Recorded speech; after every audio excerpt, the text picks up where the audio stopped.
Hello to everyone. Welcome to my channel Ammo Simple Maths for Class 10 CBSE Mathematics. I am Amudavalli, your Maths teacher. Dear students, if you have not subscribed my channel, kindly subscribe and also click the bell icon so that you will receive my future updates. In today's session, I am going to teach you a very important question from exercise 3.6 from your NCERT text, that is from chapter 3, pair of linear equations in two variables. Now let us get into the video. Yes, this question is from question 1 and second part.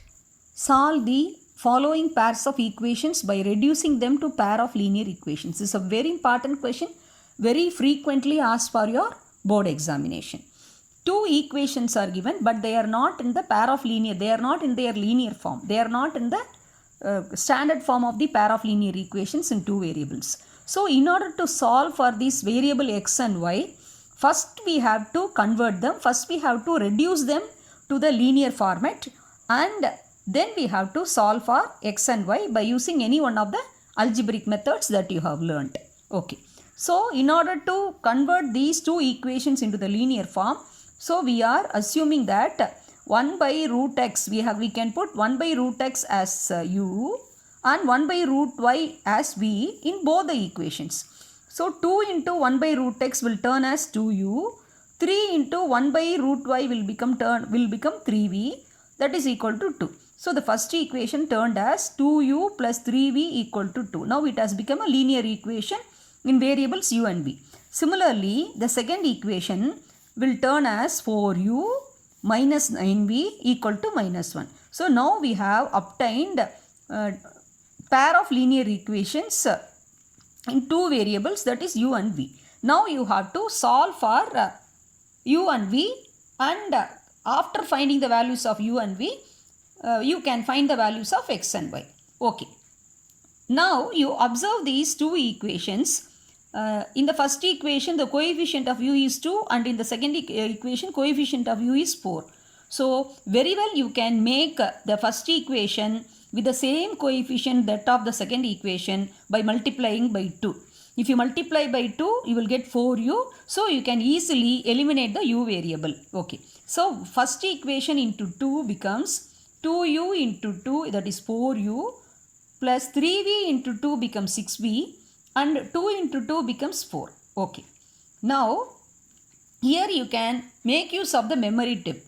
You can observe these coefficients of u both are positive.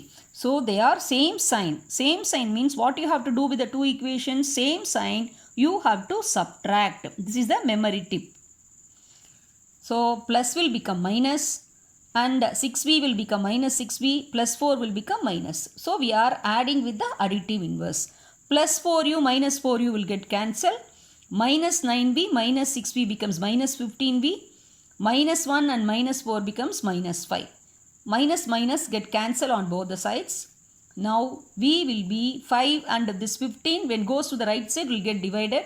So 5 by 15 you can cancel 5 on both numerator and denominator. So that gives 1 times 5, 3 times 15. So v equal to 1 by 3. Now we can substitute the value of v, that is v equal to 1 by 3 in equation 1, because that is a simple one. Okay. So 2u plus 3 into v is 1 by 3. We can put it in the bracket, that equals to 2 on the right side. Now you see in this second term, 3 in the numerator and the 3 in the denominator get cancelled. So 2u plus 1 equal to 2. So 2u equal to 2 minus 1. This 1 gets transposed to the right side, minus 1, that gives you 1. Therefore u equal to half. So we have obtained the values of u and v. Now what we have to do? We have to substitute the values of u and v. So here in the expression, already in the beginning itself we have taken 1 by root x as u. So 1 by root x, u is what? 1 by 2. So that means numerators are same. So the denominator will be equal. The denominators will be same. So root x will be 2. In order to remove the radical sign, what we have to do? We have to square on both sides. So root x the whole square will become x. 2 squared is 4. So we have obtained the value for x, that is equal to 4. Similarly, 1 by root y, that is, what is that? That is v value is 1 by 3, numerator is equal, so root y equal to 3. In order to remove the radical sign on the left side, we are squaring on both sides, so root y squared will become y, 3 squared will be 9, so y equal to 9. So we have obtained the values for x and y. Now we have to write the solution. Hence the solution x comma y equal to 4 comma 9. So this is the solution part. I hope you would have understood. If you have any doubt means please ask in the comment section.